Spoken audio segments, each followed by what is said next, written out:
Hello, Chris from Channel X here. Delighted to be with Zarina from Alibaba. And Zarina, you're Head of Business Development for Tmall for the UK. Tell us a little bit about yourself and what you do at Alibaba. Absolutely. Thanks, Chris. Thanks for having me. So I look after business development for Tmall Global, which is our cross-border marketplace at Alibaba Group. I look after three categories: health and wellness, beauty tech, and food and beverage for the UK and the Nordics. So that's quite a big brief, but interesting, especially with the range of different categories. Can you talk to us a little bit about kind of the demand for British brands in China? What's the opportunity like? Everyone says it's huge, so I'm expecting you to say that. But realistically, what should brands be considering when they're looking at China? And when a brand is looking at the opportunity, especially for their initial journey into China, should they be looking at their entire product set, or should they focus on specific products, or do they need to design a whole new range of products for China? Okay, so let me tackle the first question. Is there a big demand for UK brands in China? Yes, there is a big demand for UK brands in China. It remains one of the most popular countries that Chinese consumers seek products and brands from. Brand Britain is obviously known for really great quality, history and heritage. Especially with the coronation coming up. Exactly. And then really great designs, and there's a growing element of awareness around sustainability and the fact that UK brands do really very much consider this in their product offering, which is really interesting to see. In terms of what a brand should consider when they're entering China in terms of their product range, firstly, we really look at what the best-selling products are from the brand in the home country and globally. That's a good start point, and it gives us somewhere to have an understanding of what the brand is really about. But we do also look at insights from the Chinese consumer shopper behavior to see what they're trending in terms of interest, what they're searching for, and what the most popular categories are. What we will quite often find is that the best-selling product in China is not really very popular in the UK. So it can be quite surprising to some brands. I think things what like the Chinese consumer will actually colours, be appealing. flavours, even numbers have different All of these significance. things can be very, very different, yes. So when a brand's looking at China, how do they approach it with Alibaba? Do they come to you and say, look, we're interested, this is our range, which products do you think? Or do they kind of test and learn as they go? What's the best approach? So when the brands come to us, we can obviously share insights as to what is trending in China, what the Chinese consumer is looking for. In terms of what is specifically selected, we don't actually do that for the brands. In order to work in China on Tmall Global, the brands need to work with a trade partner or a distributor who effectively are their e-commerce team on the ground in China. Because they are doing the operations, they are the people that will work with the brand to understand the brand and to make the product selection and identify which would be what we call hero SKUs, i.e. the 2 or 3 products to really focus in on and put the majority of the marketing investment behind. And those are the ones that they'll launch in China with. And tell me a bit more about the trade partners. So they're my e-commerce team on the ground, you said, but how do I find a trade partner, and exactly what would I expect them to do? Is it everything, or do I do most of it and they just represent me, or is it somewhere in between? They do a lot for you. So at Tmall Global, we offer a TP matching service. So when brands come to us, we will look at the range of TPs that we have, and we will select three to 5 usually, and introduce them to the brand. The brand can then go away and do interview process with that trade partner. Throughout that time, it's quite a lot of information sharing. So the brand will obviously tell the story of itself, and the trade partner will explain its capabilities, share case studies of other brands they've worked with, and then do a bit of a deep dive into the category and the brand itself and see where it would fit, and then prepare a sales plan for the first 1 to 3 years so that the brand can then look at the comparisons between the trade partners they're speaking to and take a decision on which one they want to work with going forward.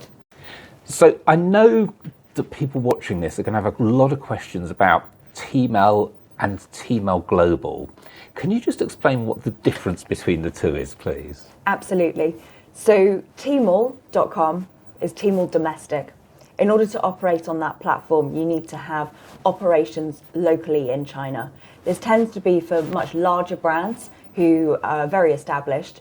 So you would need to have a legal entity in China, bank accounts in China, a team on the ground. In 2014, Alibaba opened Tmall Global. It's a channel within the Tmall app, and it's for cross-border e-commerce. So in order to sell on Tmall Global, you basically sell like you do here in the UK. You don't need to change your language, labeling and packaging, and it operates through bonded warehouses, which sit in duty-free trade zones. What that means is that the brand does not need to do a B2B import. It's a B2C import process. The brand sells directly to the end consumer. And just to clarify, if I've got a trade partner to assist me, can they be my entity in China, or do I really need to have my own entity in China? You would need to have your own entity in China. So that's a much bigger proposition.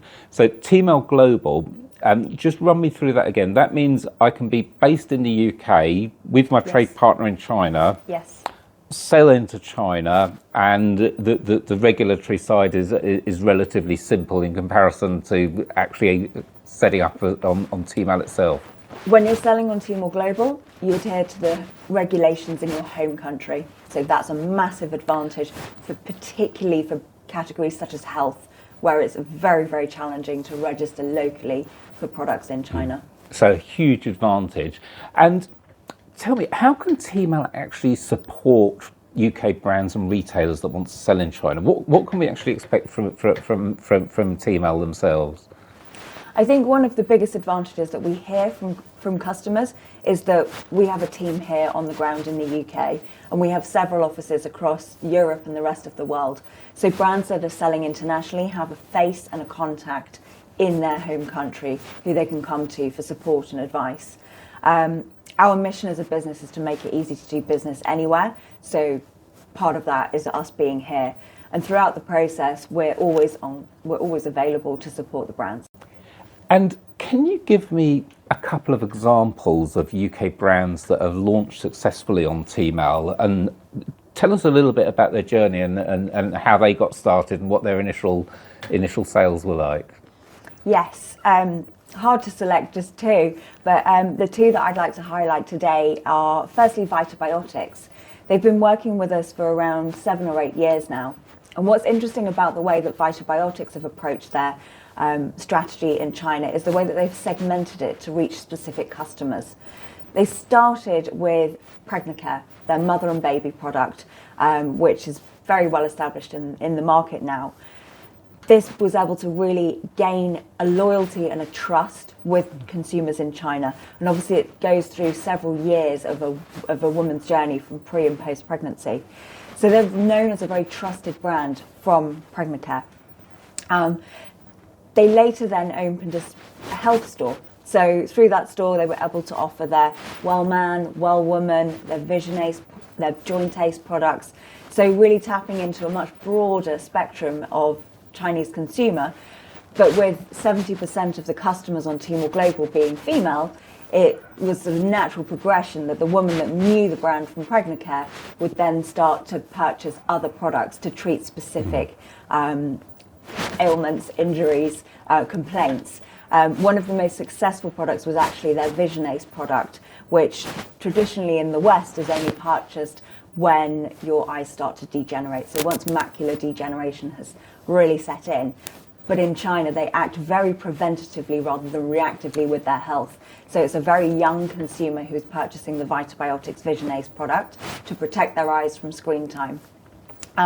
They've then gone on and they opened up Perfectil, their store for inner beauty. Inner beauty is the top selling subcategory within the health and wellness category at Tmall Global. So this has been really successful. Within 3 months, it was the top 3 selling collagen drink in Tmall Global. And now they're going on and they're opening specific stores for Well Man and Well Woman. So this very segmented customer strategy helps to focus in on different customers and their specific needs. It's very targeted and a really interesting way to approach the market. I think really interesting actually going in with the pregnant care and going in with one specific subset of products to establish the market there. I think that's a lesson many could learn. It's a really smart strategy because there's obviously a lot of people in China, but you have to be quite specific in who you want to attract. You cannot attract everybody. And it does give you a very specific marketing focus. Absolutely. That you know what you're aiming at rather than for a huge brand. Absolutely. The second brand that has been very successful is Fortnum & Mason. It's over 300 years old. It's a very well-renowned British heritage brand with close connections to the royal family. So it's really coveted and an interesting brand. It's such a luxury experience when you go into the store here in London. But Fortnum's launched into Tmall Global last June, so June 2022. And they have really tapped into trends in China. 2 of the key trends that they've tapped are the picnicking trend, which through the pandemic was very, very popular in China, where people were able to go outside and socialise where there were restrictions inside. So the Fortnum & Mason hamper has been very successful. And then another trend that is really interesting in China, which is very fast growing, is the non-alcoholic trend. So women in China in particular are looking for low or no alcohol. And Fortnum & Mason offer a sparkling tea, which comes in a champagne bottle, tastes as great as champagne, possibly better, and is really, really selling very well on Tmall Global. So sparkling tea, and to be honest, that's a trend that I'm seeing more and more in the UK as well, non-alcoholic drinks, especially younger generations. Absolutely. Much more healthy in their mindset. And so really interesting to have that particular product to go into China with. And just on the general ranges, in the UK, it's kind of English breakfast tea or afternoon tea, probably the 2 favourites, or at least my favourites anyway. Is it the same in China, or are they looking at sort of different types of flavours in the tea range? Sometimes we see crossovers in flavour profiles. English breakfast, Darjeeling, they're always very popular. But what we have seen with some of the tea brands we work with is quite a unique customer preference in China. One example that we have would be Tea Pigs, the tea brand from the UK.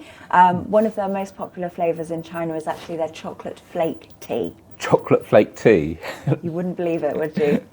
Hot chocolate, yeah. I'm not sure I want chocolate in my tea. So maybe it's just me, but maybe it's just a China trend. But that's really interesting, the differences. And finally, for our people watching this on Channel X, once you've got a partner in China, you've got a marketing strategy agreed with them and either a product set or a subset of a product set, say you've got a specific marketing.